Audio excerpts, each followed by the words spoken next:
Perpindahan kalor. Perpindahan kalor itu ada 3. Pertama, itu ada konduksi, konveksi, sama radiasi. Mungkin kalian pernah mendengar atau mungkin belum pernah di SMP, di mana perpindahan kalor itu ada konduksi, konveksi, seperti itu.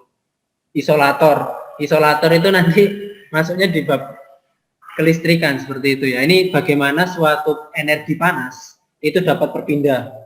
Di mana suatu energi panas itu dapat berpindah dengan 3 cara, yakni konduksi, konveksi, sama radiasi. Belum saya berikan efek ya. Jadi untuk konduksi sendiri ada efeknya enggak? Oh ya, ada. Jadi konduksi itu adalah perpindahan kalor tanpa diikuti perpindahan partikel. Tanpa perpindahan partikel. Maksudnya apa di sini? Jadi gini, pastinya kan kemarin kalian pernah di kelas 10 pernah belajar tentang atom, seperti itu, di mana setiap partikel itu memiliki molekul atau atom. Nah, misalkan nih, ini ada sebuah batang, terus dipanas di sini. Kira-kira yang saya tanyakan, misalkan ini sebelah ujung satu sama ujung kedua, kira-kira manakah yang cepat, yang lebih panas terlebih dahulu, ujung 1 atau ujung 2? Ujung 1 kan, karena ini yang dekat dengan panasnya. Sekarang pertanyaannya, jika ujung 1 itu panas, kok bisa ujung kedua itu bisa panas? Sedangkan apinya kan terletak di sebelah kiri, bukan di sebelah kanan. Nah, itu perpindahan kalor itu, kalau zat padat, jadi konduksi ini untuk zat padat ya. Untuk zat padat, itu kita perpindahan kalornya itu pakai cara konduksi, yakni perpindahan kalor tanpa diikuti perpindahan partikel. Nah, di sini pastinya, contohnya saya pakai besi nih. Besi di sini kan pastinya punya atom ya. Atom besi itu Fe. Nah, misalkan di sini ada atom besi, atom besi, atom besi, atom besi, atom besi, atom besi sampai gini ya. Nah, sampai ke sana misalkan. Nah, jadi di mana atom besi ini kan dikenai panas, sehingga menyebabkan partikel-partikelnya atau atom-atomnya di sini tuh bergetar ya.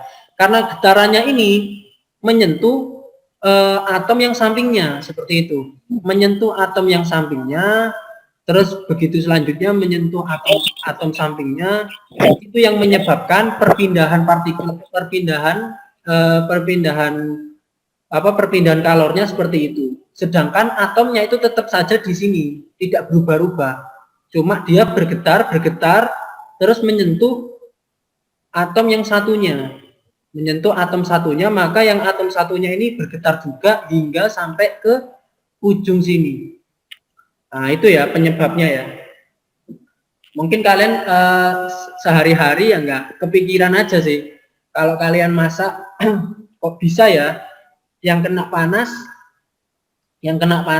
bawah, tapi kok atasnya misalkan panci gitu ya. Panci, pegangannya panci kan biasanya kan dari besi juga. Yang dipanaskan kan bawahnya. Tapi kok pegangannya pancinya itu kok juga panas. Nah, itu karena disebabkan konduksi ini. Nah, konduksi ini jadi ini merupakan hukum alam ya. Jadi sudah qadarullah, takdir Allah sendiri, yakni kalau zat padat itu untuk memindahkan panasnya itu pakai konduksi seperti itu. Oke, dari sini ada yang kurang paham atau perlu ditanyakan seperti itu?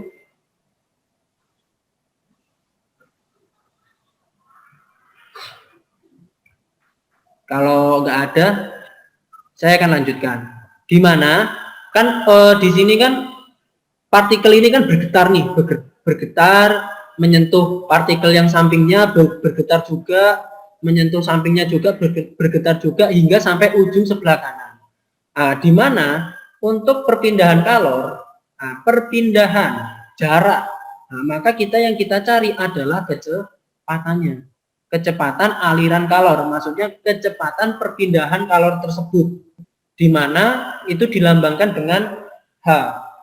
Nah, rumus H sendiri, kalau di LKS bisa kalian buka, saya ngambil dari LKS juga, di mana untuk rumus H itu ada 2. Ini yang pertama yakni kalor dibagi dengan waktu. Kalau misalkan di soal itu yang diketahuinya itu untuk mendapatkan kalor, misalkan yang diketahui masanya, terus kalor jenisnya, terus perubahan suhunya, nah, berapakah waktu yang akan dicapai pada sekian detik, misalkan seperti itu. Jadi kamu pakai rumus Q, pakai kalor. Tapi kalau misalkan nanti di contoh soal itu ada K kecil ini saya salah ya, ini kan sebenarnya K kecil. Nah, jadi kalau di soal itu diketahuinya ada konduktivitas termal, luas penampang, seperti itu. Nah, luas penampang. Nah, biasa luas penampang itu yang ini ya, yang lingkaran ini luas penampang. Nah, masih ingat nggak luas lingkaran itu apa? Pi R/Q kuadrat.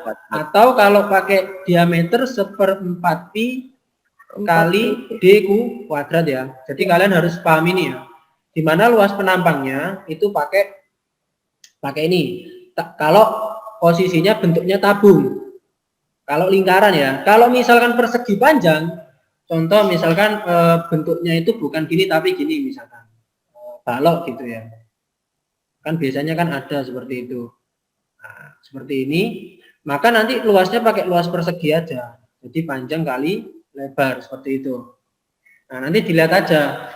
Nah, nanti kalau mungkin kalau kalian lihat di uji kompetensi 4 nomor 2 itu kan bentuknya bukan silinder itu ya. Tapi balok seperti itu.